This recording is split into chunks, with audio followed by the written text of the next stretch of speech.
Janet Gray likes nothing more than a challenge. Hurtling towards a water ramp at 34 miles an hour, it's exciting, it's fun, and highly dangerous. All the more dangerous when you think that her world is black. This is what it's like for her as she powers towards her goal.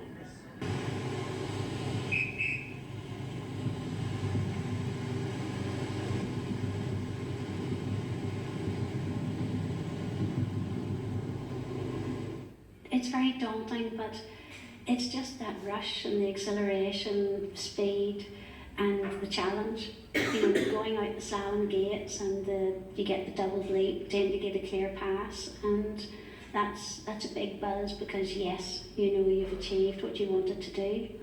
Dr. Janet Gray MBE has few equals. For her, challenges or obstacles are there to be overcome. For her, it's about taking on the seemingly impossible and emerging victorious. Her list of achievements is lengthy. Janet reached the pinnacle of disabled water skiing by winning the World Disabled Championship in the 3 disciplines, slalom, tricks and jumps, and became the overall world champion and world record holder in all 3 disciplines. She was world champion in 1999, 2001 and 2003. Those who have followed Janet's breathtaking career have nothing but admiration for this keen competitor. A devastating accident in 2004 saw Janet fighting for her life in an intensive care unit in Florida. Janet had hit a steel jump ramp whilst water skiing at 40 miles an hour. Multiple serious injuries led medical staff to believe she wouldn't survive. They didn't know Janet or hadn't heard about her grit and determination. 3 years of numerous operations and painful intensive rehabilitation followed. After that, she felt the time was right to wipe the dust off the water skis and return to competition. No sooner back and she was victorious at the 2007 World Disabled Water Ski Championships in Australia.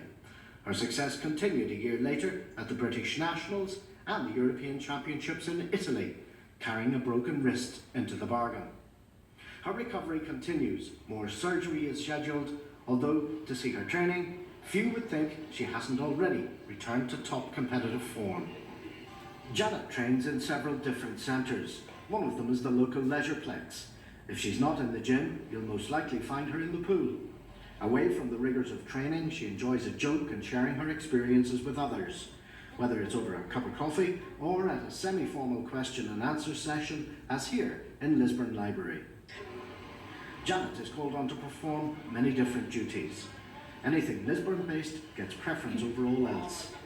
Handing out life-saving certificates at the poolside in the leisureplex is every bit as important as delivering a motivational address to a business audience. The word unique was made for Janet Gray.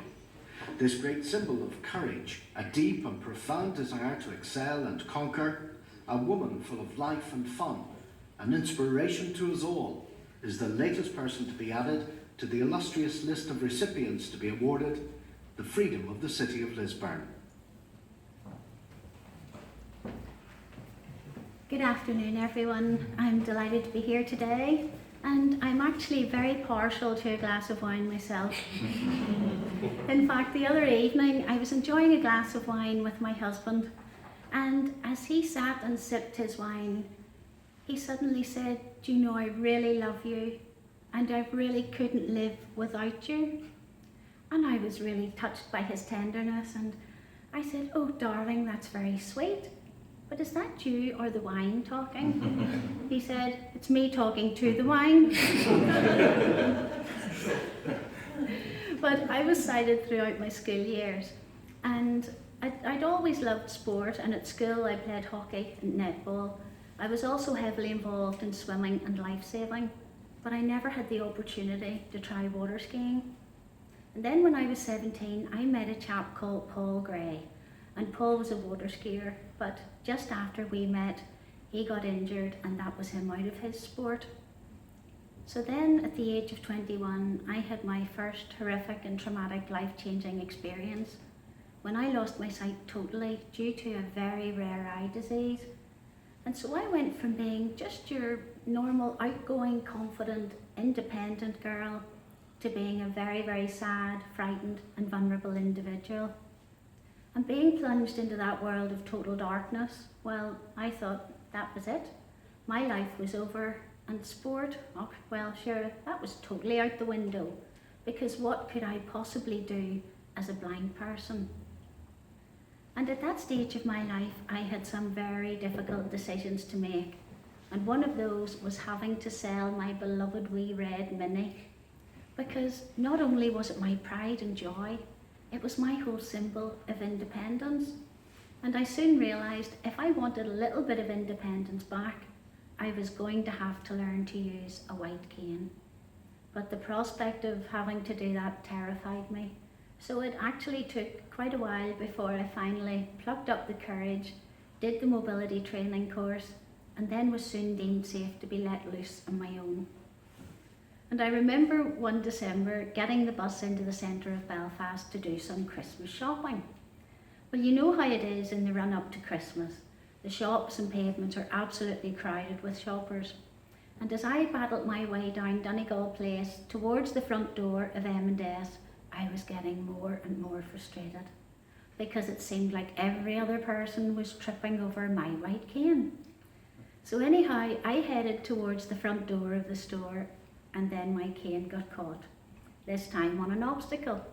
But as I'd been trained, I moved it backwards and forwards in this gap, probably about 1.5 feet or so, and then up and down and thinking, oh, what now? About 2.5 feet or so, and I bladdered away with it. And I thought, oh, must be an advertising board stuck out on the pavement.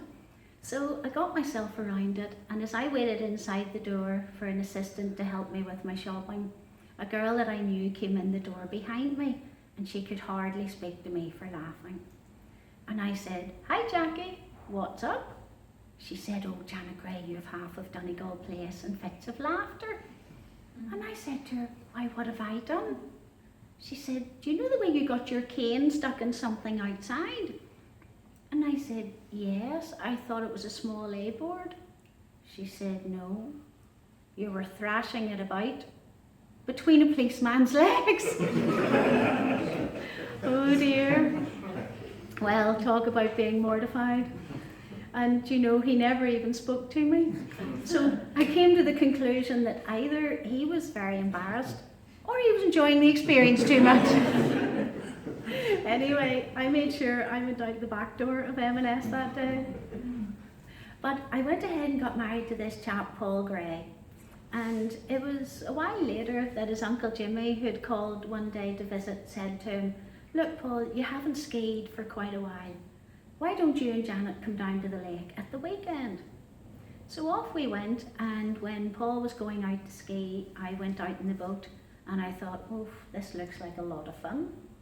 We came in, and then they said to me, would you like to have a go? And without hesitation, I said, oh yes, please, because prior to losing my sight, I had been a life-saving teacher and swimming instructor, so I had no fear in the water. So the following weekend, off we went, and Uncle Jimmy drove the boat, and the hubby Paul put 2 ropes out the back.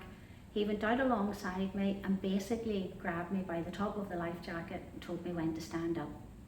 And I got up first time and then did 3 laps of the lake with him, and that was amazing.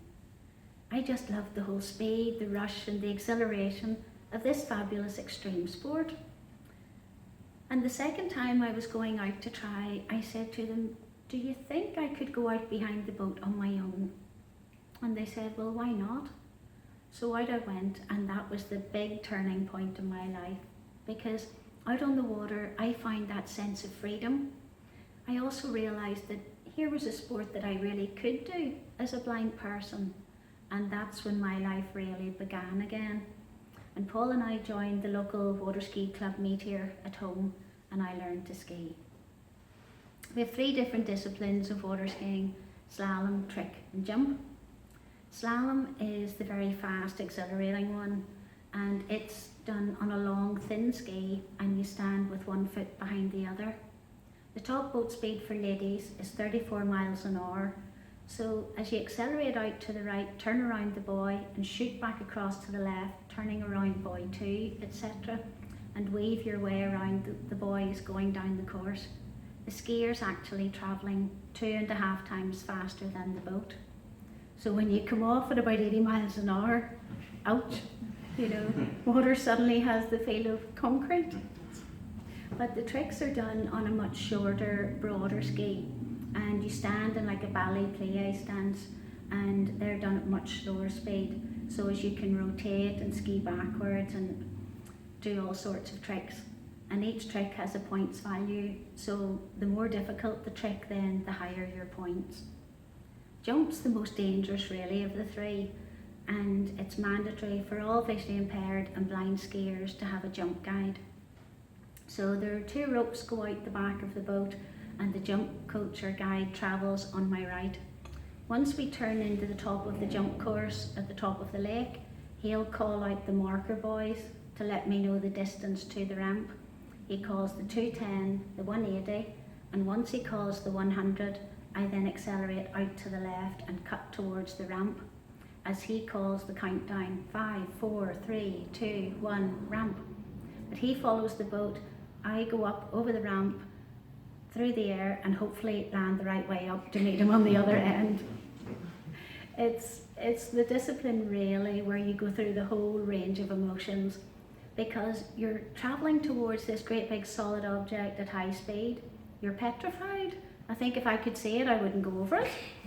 And you're just hoping, you know that if it goes wrong, it goes badly wrong, so you're just hoping that you hold it together, hold fast, and when you land the other side, I think it's firstly instant relief, and then the buzz kicks in.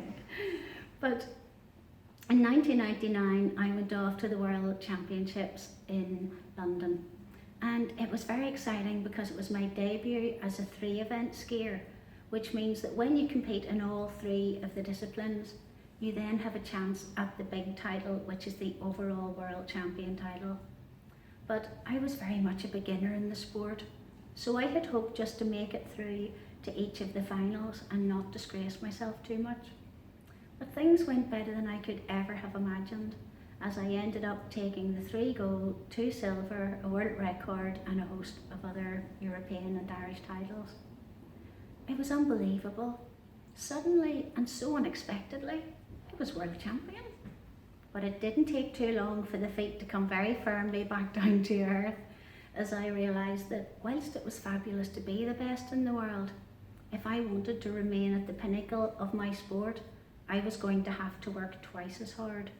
And in 2000, with the help of some lottery funding from Sport NI, then I was able to go from hobby to full-time career. And that paid off because the Worlds are every 2 years. And in 2001 in Australia, I took all 4 titles and retained those again, breaking the world record in each of the 3 disciplines in America in 2003. The life of an elite athlete is often perceived to be a very glamorous one, you know, as you jet off around the world for training and competition. But the reality is quite different. It's a very tough and demanding schedule. Our season here at home in the UK runs roughly from April to October, and normally I would have tried to train weather dependent 6 days a week on the lake. I also had 3 days a week to attend the Sports Institute at the university, working on things like strength and conditioning, physio, sports science, etc. And then of course I had a home life to fit in and a hobby. You know, the washing and the ironing still needed done and the house needed cleaned. So it was pretty full on. I also spent throughout the season then at least 10 days of each month over here in Manchester. Cowan Park up at Whitworth was where my team coach was based, and so I would come over every month and train intensively for, say, roughly 10 days with him. So it's always like coming home again, home from home when I come across.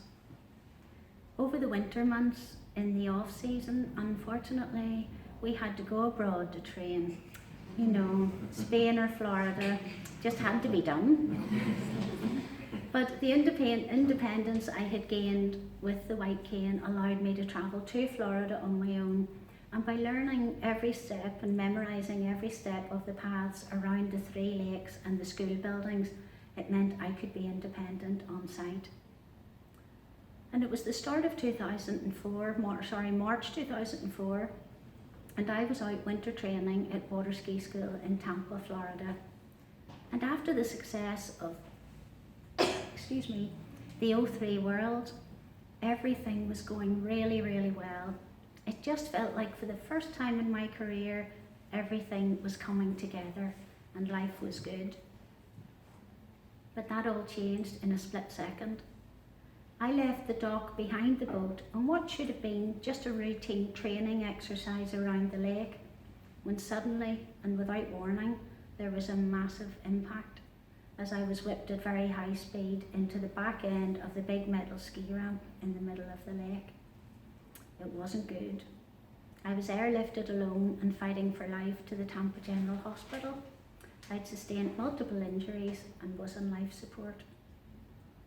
On the left side of the body, I'd broken, dislocated the elbow, snapped the thumb tendon, I broke the ankle. On the right, I dislocated and broke the hip, the pelvis, the femur, with a nasty compound to the femur. The head of it was quite crushed.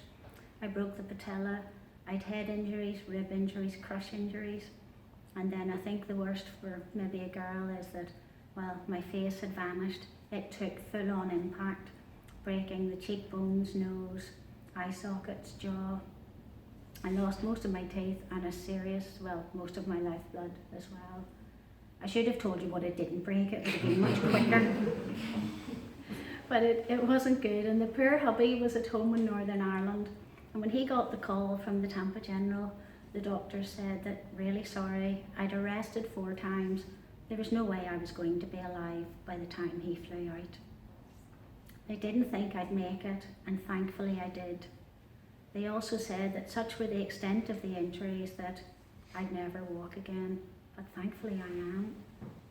And I think at home, the medical profession and the sporting world said, oh dear, what a shame, ski career's over. Those guys were wrong. I was the only person really truly believed I could ever walk again. And I think because I had come out the other end of sight loss and fought hard to regain a little bit of independence, that I was now damned if I was going to be left in a wheelchair, totally blind and dependent on others for the rest of my life. So I fought really hard, and I think I fought harder than I've ever fought for anything in my life before. And for the next 3 years, the blood, the sweat, the pain and the tears, boy, it was worth it. Because not only did I get back on my feet, I got back on my ski and went off with Team GB to the '07 World Championships in Townsville, Australia. This was to be my ease back tournament, no pressure. But when we arrived down under, we discovered that our biggest rivals, America and Australia, both had 14 skiers per team, full teams. We were the reigning world champions, the reigning country. We could only afford to take a small team of 7. So if we wanted to retain the top team title, things changed. We were now going to have to give performances of a lifetime because all our scores had to count. So no pressure, but we did it. And thankfully, GB and I reigned victorious, and I regained all my titles, coming home with 5 gold medals. It was more than I could ever have hoped for, and it was just great to be back. But more importantly, it was great to have my life back. Unfortunately, it took 12 years there of surgery post-accident to rebuild me.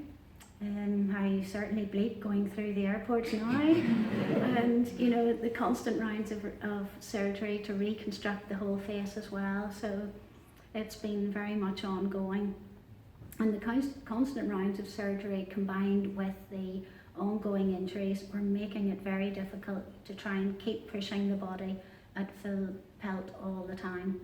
So in 2012 I decided, that's it, I'll retire out of international. And at first I found that adjustment into retirement quite difficult, So in order to sort of keep busy, I increased my charity work, and I also went off and did a couple of courses to qualify as a mentor and mind factor coach. And then in the autumn of 2013, a new opportunity arose. When I was approached and asked if I would consider running in the local government elections in 2014, my first reaction was sheer horror. I didn't know the first thing about politics, absolutely not. But coming from a sporting background and voluntary and charity sector, etc., I knew I had the skills. And in 2009, Lisburn City Council had honoured me with their highest honour when they conferred the freedom of the city of Lisburn upon me. And so I thought, well, you know, if I was to be elected, wouldn't it be a lovely way to give back to the city and to the council? And let's face it, when you're a woman heading towards 50 and blind to boot, opportunity does not knock very often. So I grasped it with both hands and I ran for election. And I was delighted to be elected to the new Super Council of Lisburn and Castlereagh City in 2014. It's tough, it's hard work, especially for me as a blind person. This was a whole new ball game. So the first thing I did was I got the mobility officer in, and 2 days a week we spent actually mapping out the civic centre, our civic headquarters, which is a beautiful big circular building sitting on its own island. Circles are my worst nightmare, because you need a straight line to actually put your heels against and then get a bearing off, especially to cross a very large area. So there was a lot of thinking outside the box, but we broke each floor down into different segments and sections, and I memorised every step and turn, and I now thankfully run about the place independently with my cane. And it's quite funny because there are days when I'm moving around the building and a member of the public will come in and they'll say, "Excuse me, are you lost? Can I help?" And I'll say, "No, I'm actually fine, thank you, but where are you looking for?" And it's 9 times out of 10 it's me that directs them to where they're going. But you know, technology has moved on so much. The advances have been remarkable, and especially for blind people, because the like of Apple and Android now have all those different accessibility modes on their devices. For me, it's my lifeline. I use the iPad along with all my other colleagues, but I go in and turn on the accessibility and the voiceover mode, which actually then converts the text on the screen into voice. So I sit in committees or in council with my iPad. I put the headphones in, so one little headphone earbud in one ear, and then I keep the other ear on the speaker, and I just flick through the papers and follow those with the voice. So that has been a great help. My district electoral area is a huge rural area, and because I can't drive, I now have a PA for 12 hours a week. And so I schedule all my meetings, and she drives me around to events and meetings and various things around the district. So that's a great help. I really love the work. You know, I really do. It's very stimulating, and every day's different, but every day's still a school day. And it's lovely when you can get something achieved, either for a constituent or for an area. You know, it's great to have that result and that success for them. It's a big, whole new chapter in my life, and it is a big challenge. One I thought I never would go down, mind you, but it is great, and I'm glad I did it. But we all have challenges in life, you know. Some can be health related, it can be financial worries, the stresses and strains of the workplace, or maybe even just family and relationship problems. But I always think that it's not the size of the problem that matters. The most important thing is our attitude towards it and how we actually deal with it.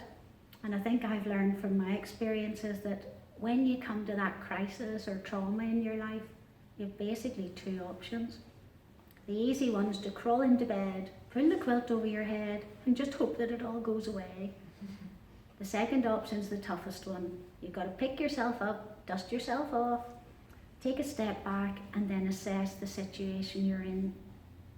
And once you take your time and explore all your options, it's then you can decide, right, here's where I want to go next, and set that goal. And then just by breaking the pathway to that goal down into just small, bite-sized, achievable portions, you know, you will succeed and arrive at your goal. Before I take some questions from the floor, I'm just going to finish with a lovely old Danish proverb which states that life doesn't consist of having a good hand of cards, but how we play a bad hand well. I think that's so true. But I'd like to say thank you so much, and I hope you're all very curious and have lots of questions. Thank you.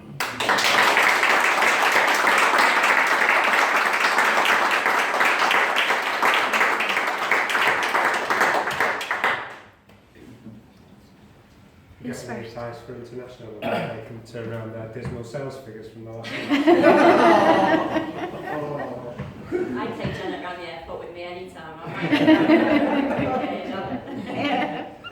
Janet, how did you write the book? Was the technology a big part of how you managed to write the book? Or? It certainly was. I was lucky enough, because I was sighted through school and A-levels and stuff, I had done my RSA typing exams at school, and I had all the QWERTY skill, you know, keyboard skills, so that was a boon. And with, again, at home I have a software called Window Eyes, and again it's very similar, so I was able to type away, but that was a whole new experience too, you know. The publishers approached me and asked me if I would consider writing the autobiography, and I said, but I'm a skier, I'm not a professional writer. And he says, don't worry, just sit down and write about 80,000 words. And I said, well, all right. And then I sat at the computer the first day, and I must have sat for about 3.5 hours, and I did a word count, and I thought, must have about 5,000 words now. It told me I had 340 words, and then the enormity of what I'd taken on hit me, you know. But it was good to do it, it was. And I have copies today, and it's the very last of the print run, so this is it. It's the last of them, and I'm just selling them off at £10. But if you want a signed copy, please, we plug there, please come up and say hello afterwards. What was it like the first jump after the accident? Well, that's a wee story. The first time I even put my toe in the water was about 7 months down the line from having all the metalwork taken out of the hip, the femur and the pelvis, massive big surgery, so the bones were still very hollow and very soft, and I was on a crutch. And I'd come over to Rochdale with my good friend Dame Mary Peters, and Mary had actually recommended me to speak in the hospice dinner for Ken. And so we came over, and Mary had a few engagements that weekend too, and just before we went home on the Sunday, Ken said to me, well, anything you want to do this morning before you go home? And I said to him, could you take me up to Whitworth to say hello to the team coach? So off we went, and Ken, you and Mary and Joan went for a walk around the lake, and I sat bringing the coach up to speed with my recovery in the clubhouse. And he said to me, well, how's it going? And I said, oh, it's slow. And he said, well, I said, look, it's usually wet, windy Whitworth, but today there wasn't a ripple. I couldn't hear a ripple on the lake, and that was sort of very rare. I said to him, what a spite, look at that lovely calm lake, and I can't ski. He says, but do you not want to try? And I says, of course I do, meaning much later. He ran out of the kitchen, and he came back 2 minutes later, and he threw a towel and a wetsuit at me, and he said, get into the changing rooms quickly before you change your mind. And I was totally flummoxed, but I thought, they're never going to let me try at home, so I did. There's only one way to find out. So Mary and Joan and Ken came back, and then Mary came in, saw me in a wetsuit. She was going to murder me. But she said,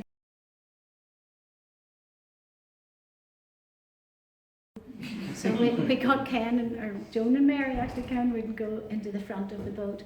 And it was only when I dropped off the actual dock into the water, I was shaking really uncontrollably, because I thought, what if my body doesn't let me up?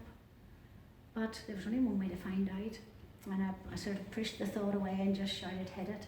And the boat took off, and I popped out of the water, tootled very gingerly behind the boat, holding on with the only good arm I had left, and blowing kisses back to the boat and floods of tears.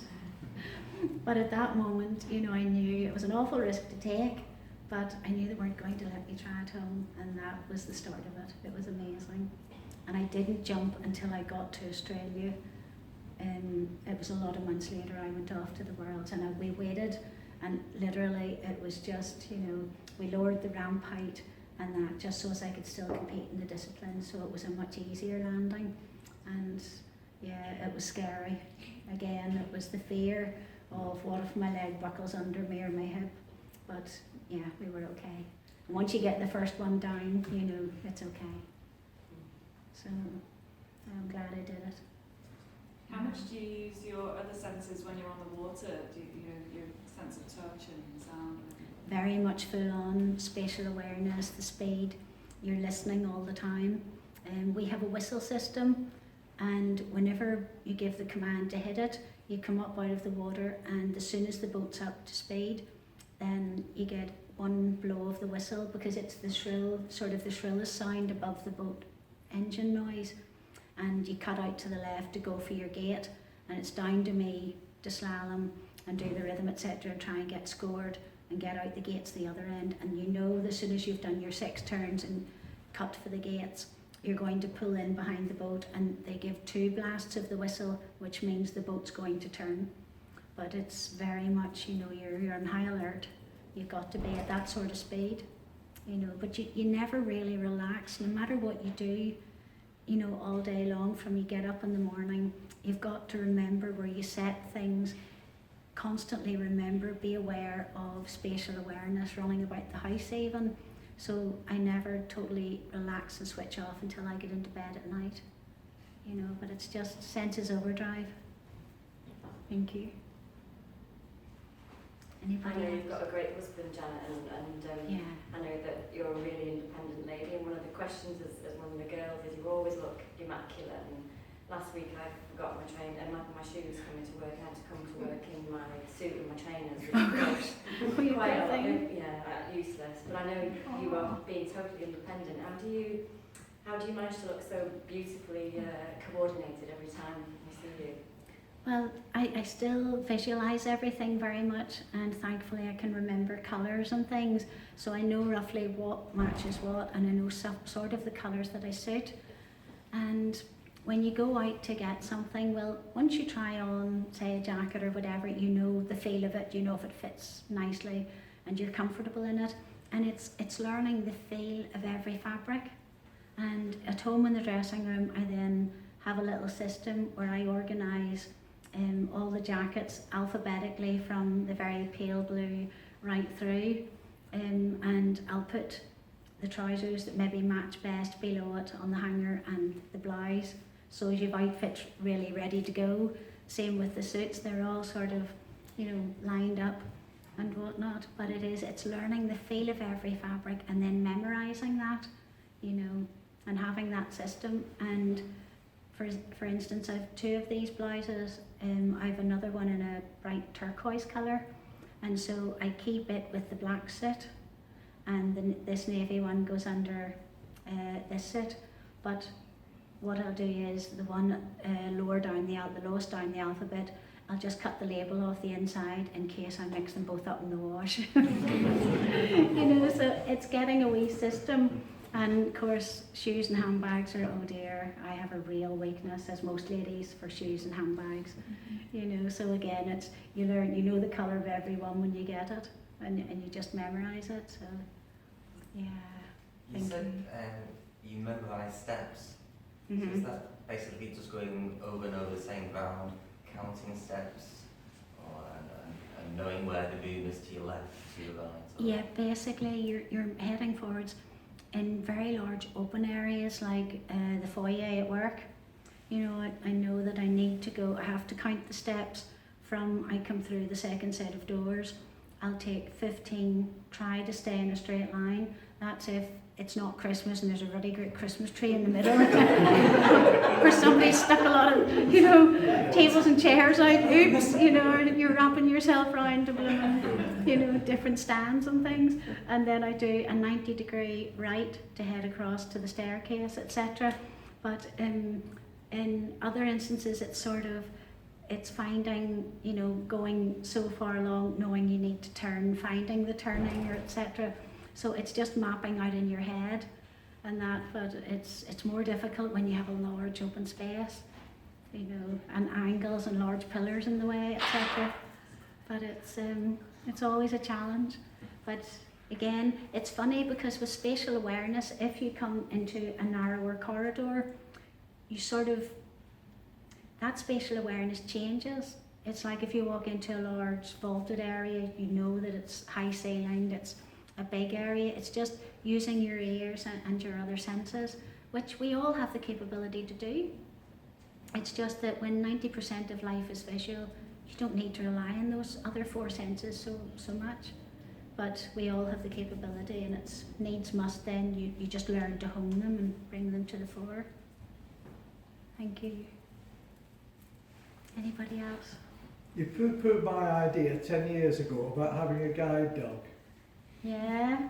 Probably hasn't changed at all, has it? I'm still allergic. It's amazing, isn't it? Yeah, and the stick's easier to feed. Even though it gets wrapped between policemen's legs and things. Can you tell them the story about Italy before we finish? Oh yes, oh my goodness. Please, Talk about being jinxed. Every time I go to Milan, something awful happens. I'm not going back. We in 2008 we had the Europeans in Milan, and off we went, and the you have familiarisation just right before you know, you actually start the tournament.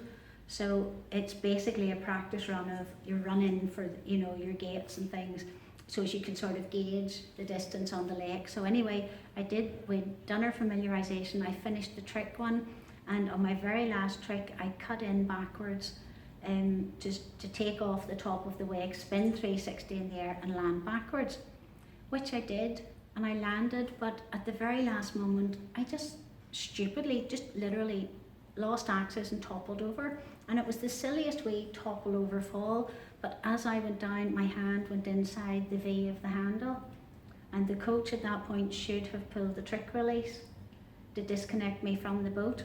But it was such a slow motion, silly wee fall that he thought, oh, she's fine. He didn't pull the trick release, but the boat pulled me by the wrist and broke it. So that was that. But that night we went out to dinner, and we came back, and the supermarket next door to our hotel was on fire. So it ended up we had to wait, and at midnight we were still hanging around the reception at midnight while they checked out the hotel, etc. And about 2:30 in the morning they told us it was safe to go to bed, but it was officially into my birthday, and so while we'd been hanging around we ordered a few bottles of wine and chatted to everybody, as you do. We went to bed and the smoke got much worse, and I thought, that smoke's getting worse. My mother had come with me, and she put her head out into the corridor, and they said, it's okay, it's only smoke from next door, go back to bed. The next thing we started to choke, and I thought, I'm going to turn the aircon off, and there was a hammering at the door, and the lights went out and the power went off, and there was this awful hammering, and my mum, well, I was in my birthday suit because it was my birthday. I couldn't get out of bed to answer the door in my birthday suit, so my mother went to the door, and the next thing the fireman came into the room and he says, I died, fire, I died. And I said, oh no, I wasn't getting out, you know, not in my birthday suit. So I put my hand down to the floor, and I grabbed a little tiny pair of pyjamas which were by the bed, and I pulled them on, and while my mother got properly dressed, I just automatically went to the security box, you know, in the wardrobe, and I punched in. I didn't need to see the code, I do it all by feel. So it was an automatic pilot, grabbed my handbag, straight over, scooped our money, passports and jewellery all into the handbag. And by this stage he had grabbed Mother, and she was out in the corridor, and he pulled me by the arm, and I says, no, I need to get clothes. He says, no time. Pair of flip-flops and a wee pair of short skimpy pyjamas with sheep all over them. And out we went. We had to get out. The fire escape side of the building was in flames, and it had spread, the electrical fault had spread right through from the underground car park of the supermarket into the hotel. So the fire was coming up as we were trying to get down from the 4th floor. So we got out, and we were very lucky. You know, we got out and the windows started to pop, we were only out, and the thing burned to the ground, mind you, and I was all over Italian TV in my skimpy pyjamas. I was not amused. Yes, the others ran away and left me when they saw the cameras coming, and I couldn't run. I couldn't see why they were running. Yeah, thanks guys. But very, very lucky. You know, it wasn't the best of tournaments, I can tell you. You know, but very lucky to have made it. And then when the media at home got wind of it, because my father and husband and that were still at home, we wanted to make light of it so as they wouldn't worry. So I told them all it was the too many candles and the birthday cake burned the hotel down. So another lucky escape. I don't know how many, I have very few of the 9 lives left now. Any last questions, guys? I was just going to have one more. Yeah. You mentioned about breaking things into bite-sized chunks. Yep. After you had the accident, what sort of initial targets did you set yourself at that point? At that point, I started thinking about all the injuries, and the first one was sort of getting the arm moving, the hip and leg and back and stuff was going to be a longer. So it was a case of, right, well, you know, in order to try and even get onto a set of crutches, it was going to be try and get the left arm going. So they told me you'll get 70% back. And I just looked at him, I said, you're joking, I'm a water skier, that's no good to me. So I pushed and pushed through the pain, and it was hard work, but it paid off. I've got, yeah, near as damned 100%, so good stuff. You know, and it was, I think they always tell you the worst case. You know, so you've just got to keep fighting. So once I knew if I had my 2 arms, I could then start to think about maybe getting onto a pair of crutches and going forward from then. The next goal was to try get on my feet on the crutches, and the goal after that was to get stronger, get rid of one of the crutches, then 2, and my little secret goal was if I can get on my feet, there's a chance I'll get on my ski. And that's what kept me focused. I think the end goal was get my life back, get on my ski. And so it took time, but it paid off.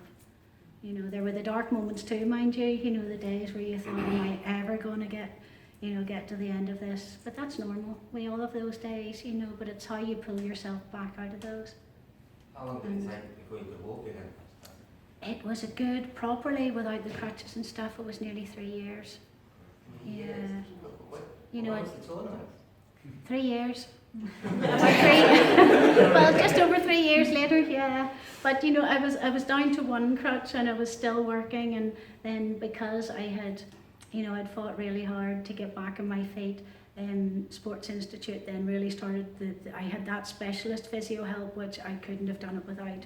The team of guys I had the best I could have, and they pushed and pushed, and you know, it was great. So I would never, well, I probably eventually would have just got onto my feet, maybe with 1 crutch, but with their help, it was amazing, you know. So yeah, took time. I wasn't great in Australia now, but still, you know, it got me back. And it's just, I suppose, you think it's the minute you go out to compete, you know, that's whenever your inhibitions go out the window, and you're just so single-minded and so focused on the target at the end. And again, as I say, in the jump, it wasn't me up to full speed and jump, but it still was enough to win, you know.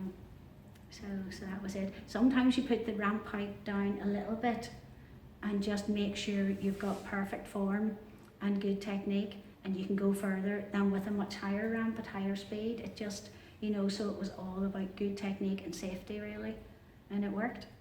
So yeah. Thank you so much for your remarkable life story.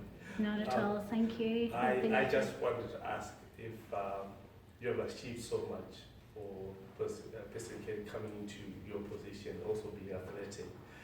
If someone was to get into a similar position where you were, where you lost your sight, and for you to have come from that to be still very competitive on sport, yeah, it's a daunting task for anybody in that state, other than yourself, to believe they will be where you are. What would be the first thing you would say for them to believe they can be half as active as you are? I actually mentor, you know, some young athletes, and I mentor newly blind people as well, having been there myself, I think it helps because they know, I know exactly how they're feeling and what they're going through, having been there. And it's each person's different, and how you approach them, how you sort of, some you need to, you know, sort of coerce a bit, and others you have to cajole, and it just depends on the individual. And some are more open to moving forward. There's not many people come out the end of sight loss the way I have. My brother's another one. We're very lucky. We both came out the other end and were able to pick up our lives. There's very few can, because the adjustment's too much. You know, so it's difficult, and each person will have their own target, and you know, you've got to set little small goals for each one, because not everybody can make the same, you know, progress. But I suppose it's merit in each one, you know. But you just have to keep convincing them and trying to keep them positive that it could be worse. You know, I could be left a lot worse. I could still have been in the wheelchair. The head injury could have left me a lot worse. So, you know, sometimes I pinch myself and think, oh, am I lucky where I've come from? You know. And it's trying to get them to see that bigger picture and think, hey, you know, you've lost your sight, but it's not the end of the world. Thank you. You know, but thank you very much.